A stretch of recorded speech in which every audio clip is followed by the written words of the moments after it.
All right, we're back with hardcore wrestling legend, the one and only baby boy of Mrs. Foley. We got the hardcore legend, Mick Foley. Welcome back, Mick. Let's talk wrestling. You've been in the news recently for a couple things. One was your reaction to the stunner of Vince McMahon, which... Sure you don't want to talk women's eyeglasses? Because I'm wearing mine. That's a good look on you. You gonna bring that? He's got four faces. My glasses broke the evening before I took off for this trip, and I just grabbed a pair of my wife's. And I figure if someone wants to question my manhood, I got about 150 hours of me doing ridiculously dangerous stuff on video. So yeah, good glasses. Yeah, nobody's gonna doubt that. But yeah, do you have the same prescription? You can see. I'm a 1.25. Yeah, you just need them for reading. Okay. But, yeah, I don't think people want to hear me talk women's fashion accessories. So let's talk Mr. McMahon and the stunner heard around the world. Oh my God. Goodness. Were you as concerned for his well-being as everyone else was? Well, I was laughing so hard. I mean, I did. And then my son saw me laughing, and we were about 45 seconds removed from that stunner. Yeah. And I was still laughing when he picked up the phone and recorded me for 23 seconds. And then that ended up with over 1 million views. I'm guessing that only 50,000 people saw it, but each one watched it 20 times. Yes. Because it was good for the soul. It was after I stopped laughing. I was like, I hope he's okay, because he took the boot to the stomach and he kind of lost his balance, staggered into the ropes. It looked like a leg buckled. And we're talking about a man who's 74, but still works out he's still squatting 600 pounds, something ridiculous like that at his age. And he tore both quad muscles at one time at the Royal Rumble years ago. Yeah, at the Royal Rumble. So I was concerned for him. And then I haven't heard anything. So I think we're free to laugh at his misfortune. Yes, yeah. In hindsight, it go viral for all the wrong reasons, but luckily it went viral for the right reasons. I love how much Steve Austin was laughing. Yeah. You can't help it, right? I mean, what are you going to do? Pretend you didn't see what we all know? Yeah. The worst, simultaneously best and worst Stone Cold Stunner of all time. Yeah. Right. I heard I think Cornette say that he bookended basically Steve Austin's run with having the worst stunner. The first one. The first worst and the last worst. Yeah. You know? I remember peeking through the curtain at Madison Square Garden in I think 97 or early 98.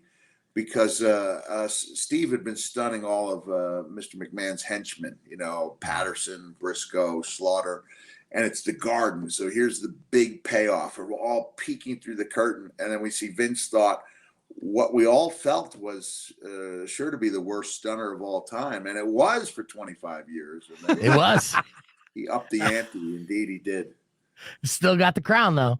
Still got the crown. That's right. You know what was one of my favorite moments from this Mania, too? What's that? With Vince? And it's so funny, because at WrestleMania 19, there's this famous shot of he comes up from the ring, bloody, looking at Hulk Hogan with the pipe.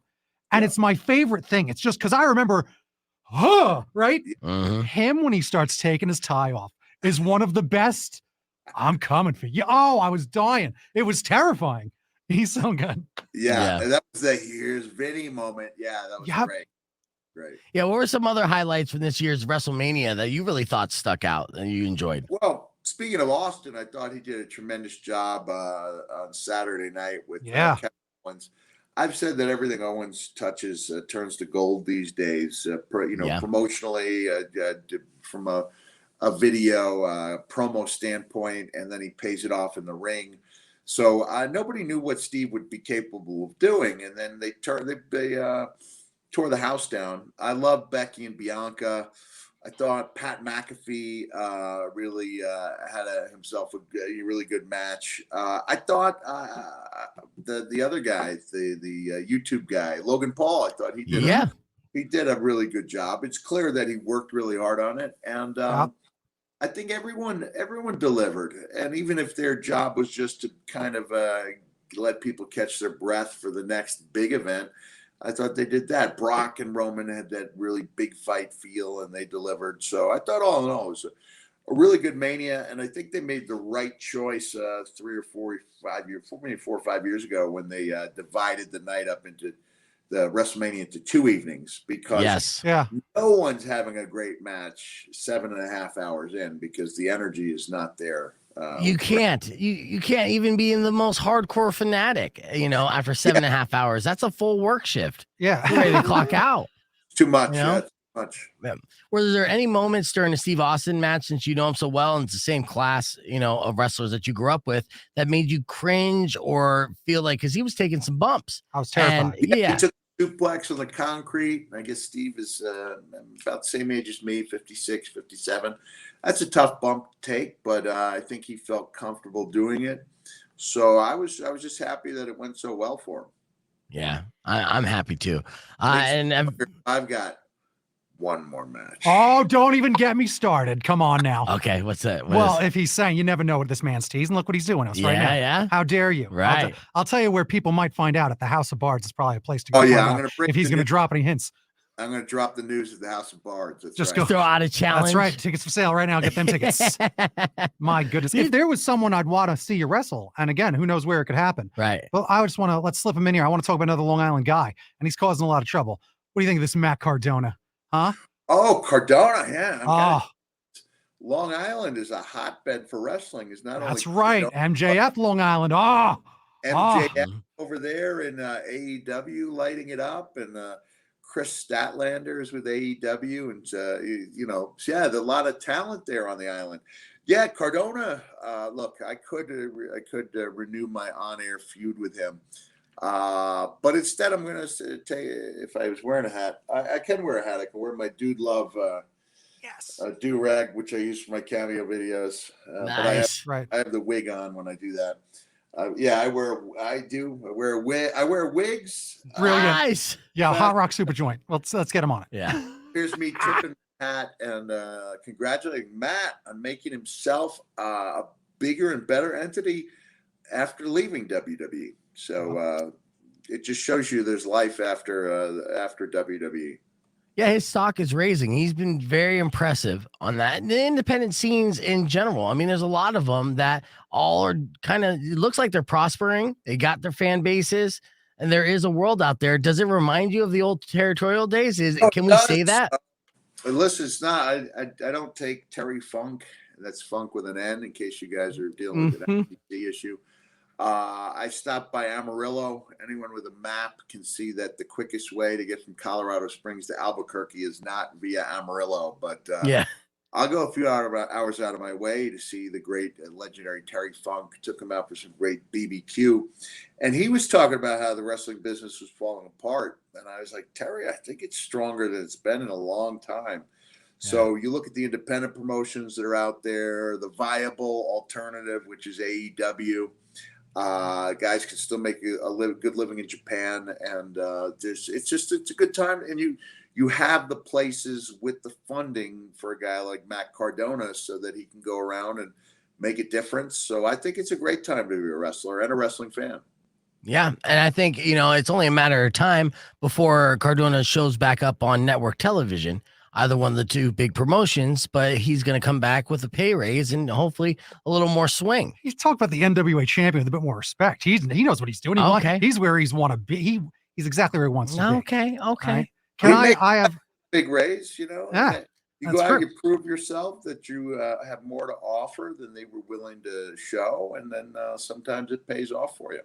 Yeah, and he looks like $1 million right now. What were you going to say? I was going to say this. So this man has also done something that I think he almost missed a turn in his career, but maybe he got to announce. Mick Foley was an announcer for a short period of time. And I know you liked it, because I remember reading about you, research you did, doing some of the behind the scenes, but then doing it was when it got a little worse, right? It got a little worse. He loved doing the research. I remember you talking about that, but then that part of the job is a little tough when someone's in rear, right? He's a little too hands-on. Yeah. I've talked to other broadcasters, and they can't believe that he's in your ear, because this is what you're trying to do. You're not calling a match that you see out there in front of you. You're calling what you see on your 13-inch monitor. Yeah. So you have to believe, and you have to escape into this little world on your monitor, so you can bring that image alive. to the people listening. And you can't, it's just really difficult when somebody's in your ear. A suggestion is fine, but you should have the ability to either take or disregard that suggestion. And Mr. McMahon, at least in 2008, that wasn't an option, disregarding it. And would jump all over you. So if you made a mistake. So I did not enjoy it. I didn't feel like that was something I wanted to be doing. But I'm glad I had the opportunity to do it.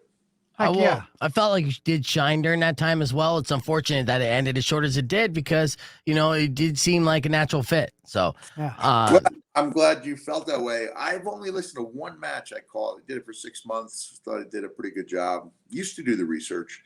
And then just kind of started, once I realized it wasn't a lot of fun, I didn't put as much of myself out there. But again, glad I did it. And made me appreciate, everything else that was to follow. Nice. Yeah. Well, look, I know you're a busy man. Mick Foley, I appreciate you taking the time out to talk with us via our stream, which is amazing. And we'll be playing it on the air. We look forward to seeing you Tuesday night at House of Bards here in Tucson, Arizona. Tickets are on sale now for that. And we are going to make sure with Dolph Ziggler doing a set too. That's right. Yes. Exclusive. Yeah. And Dolph Ziggler, Mick Foley, one night only. The show starts the doors open at 6. The show starts at 7:30. We're going to put all the ticket information, how you could be there on this link and through social media. You're going to see a lot of it. And we're going to show you, Mick Foley, that Tucson are growers, not showers. Okay. So we are going to make sure that we pack this house for you and have you leave this town with a toothless smile. You're going to love it. I will go. There it is. So easy how they can pop in and out like that. That's the cell teeth. Yeah, one of them was nestled in my nostril, but we still found a way to finish that match. Hey, thanks, guys. Appreciate your time. Thank you. And have a nice day. I appreciate. Yes. Yes. All right, hold on. We're ending that on that.